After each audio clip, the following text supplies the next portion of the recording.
It's been said that reflux disease is very uncommon in India, and the incidence is 7.6% in a study conducted by the Indian Society of Gastroenterology.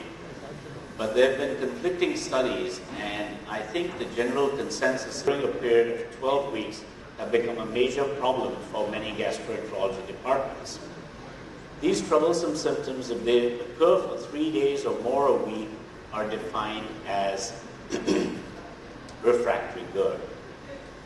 Now, to walk through the nomenclature of patients with heartburn and regurgitation, we understand that about 40% of patients with reflux disease will have no problems or no findings at endoscopy. And then if we break them down into patients who have an abnormal pH test, we can identify patients who have non-erosive reflux disease. That accounts for about 40% of patients. But there are patients who have a normal acid exposure in the esophagus who have symptoms which are not associated with pathological reflux. These patients include those who have a correlation between. Here we have a patient with a hiatus hernia, and you can see that most of the acid is in the top of the stomach, and there's a sizable amount of acid in the small hiatus hernia sac, and the patient refluxes constantly from the acid at the top of the floating layer of food in the stomach. So one of the new approaches to dealing with these patients is to actually try to neutralize the acid that's floating on the top of the food. So in refractory patients, we use agents like gel or rat-forming agents like Gaviscon, which float on the surface of the stomach, so that now you have another neutral layer on the top of the acid of the stomach. Or we in fact have started adding antacids to PPI therapy after meals to neutralize the unbuffered acid layer. So this is a totally new direction in which we're going, where we're actually combining two modalities has been taken care of, and the material that is refluxing is not so acidic anymore. It's very weakly acidic or close to being alkaline. But this material actually has significant symptom-causing potential. In studies that we have done, it seems that the volume of the material reflux can cause symptoms and also by as painful events or events such are noxious.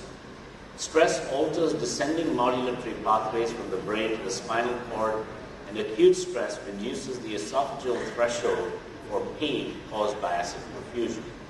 So we now have an important group of patients that are rather like our IBS patients.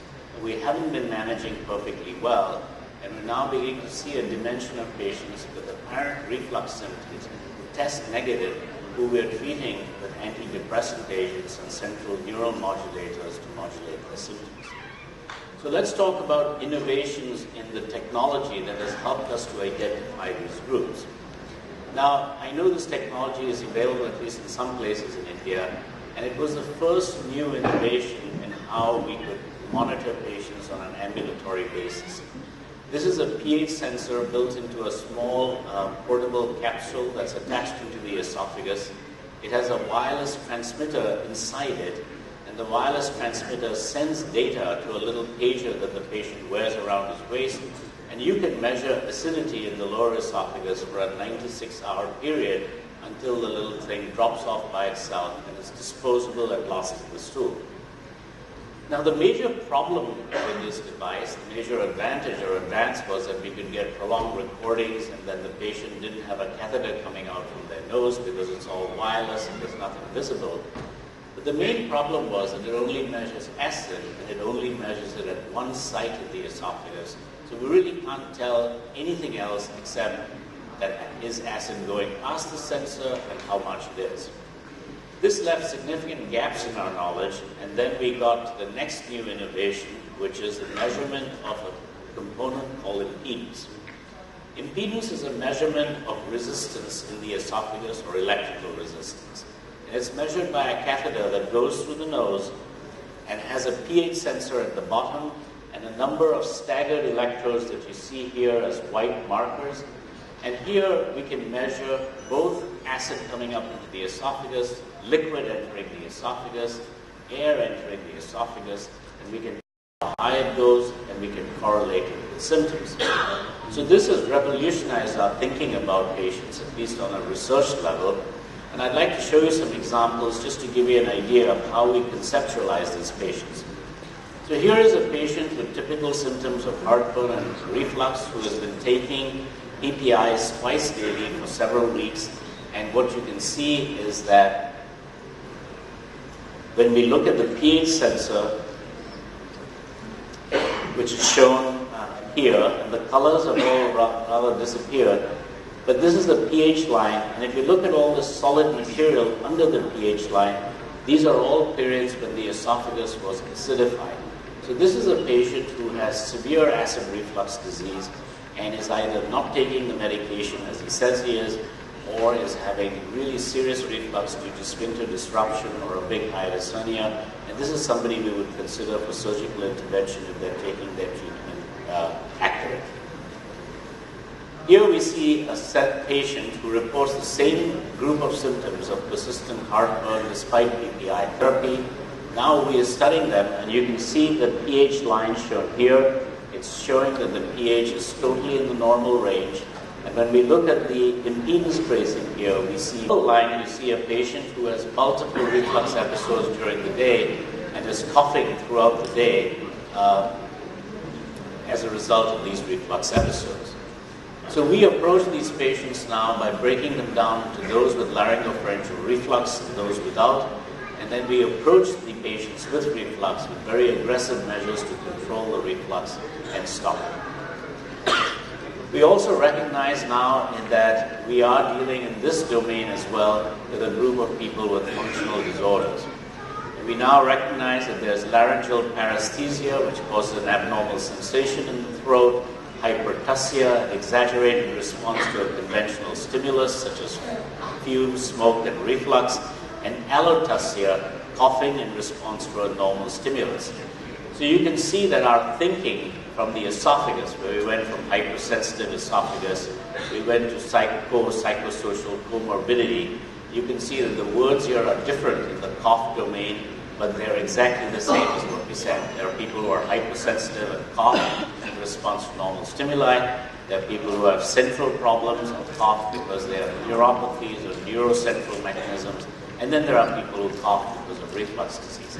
So these are the parallels where research is going between the two areas, and innovations in technology have helped us identify them. For the last few minutes, I just want to give you a broad overview of new technological innovations in the management of reflux disease. Time does not permit me to show you the data on all these individual procedures and techniques, but it is important for us to be aware that we are doing many different innovative things in this area to try to provide a more permanent solution or a semi-permanent solution to reflux disease. This is one of them. This is a technique called transesophageal fundoplication, where we perform endoscopic fundoplication without resorting to surgery. An endoscope with a device loaded over it is passed into the stomach, and we can actually use this clamping device to clamp the stomach and the esophagus together and pass plastic fast. Please provide a microphone. Is this active too? Treated with PPI and the patient responds. Symptomatic improvement is there, mucosal healing is there. The biggest problem is that after stopping PPIs, most of these patients will complain of recurrence of symptoms. So over long run, over say after 8 to 12 weeks of treatment, how do you tailor the treatment further? So I usually use the analogy that there are groups of diseases where we administer a short-term treatment and they get better, and then there are another group of diseases where we can try that, but it doesn't always work. And diabetes is a good example. You can change your diet, you can start exercising, and you could be in a subgroup of patients where your blood sugar normalizes and you don't need treatment. But the vast majority of diabetic patients, they'll try that and they can't really get their sugar under control and they need long-term therapy. So we get the patient on board with this concept that we're not talking about an acute therapy and stop, although we are open to the idea that if it works, we'll be willing to do it. So our typical approach is to institute lifestyle measures. Obesity is often a problem, so we want people to lose weight if they can, but the results of medical treatment of obesity are not very good. So we do all these measures. After about 8 to 12 weeks, if the patient is anxious to try to stop, then we'll go to every other day therapy for at least a week to 10 days. So we avoid the rebound effect when you stop the medication. And then we'll try to stop the medication. Very often when you go to every other day therapy, the patient already starts getting significant symptoms on the day when they don't take their PPI. And we prepare them for that and said, we're going to try this, but if it doesn't work, we are looking at long-term maintenance therapy. When we get to the stage of long-term maintenance therapy, we'll try to keep the dose as low as possible. So we may have used a higher dose as a healing dose. We may drop the dose down to try to see if we can maintain the patient on a low dose. I have patients who have been on PPIs continuously for 26 years.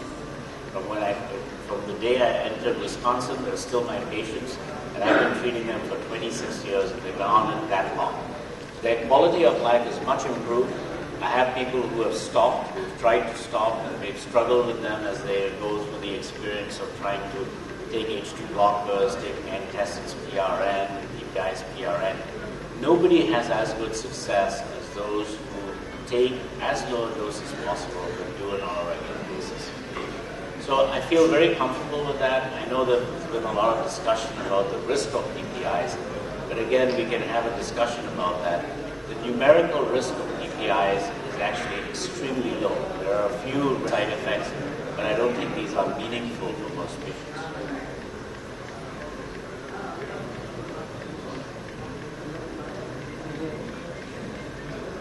What you have to remember is that Japanese GERD is very different from GERD in other populations.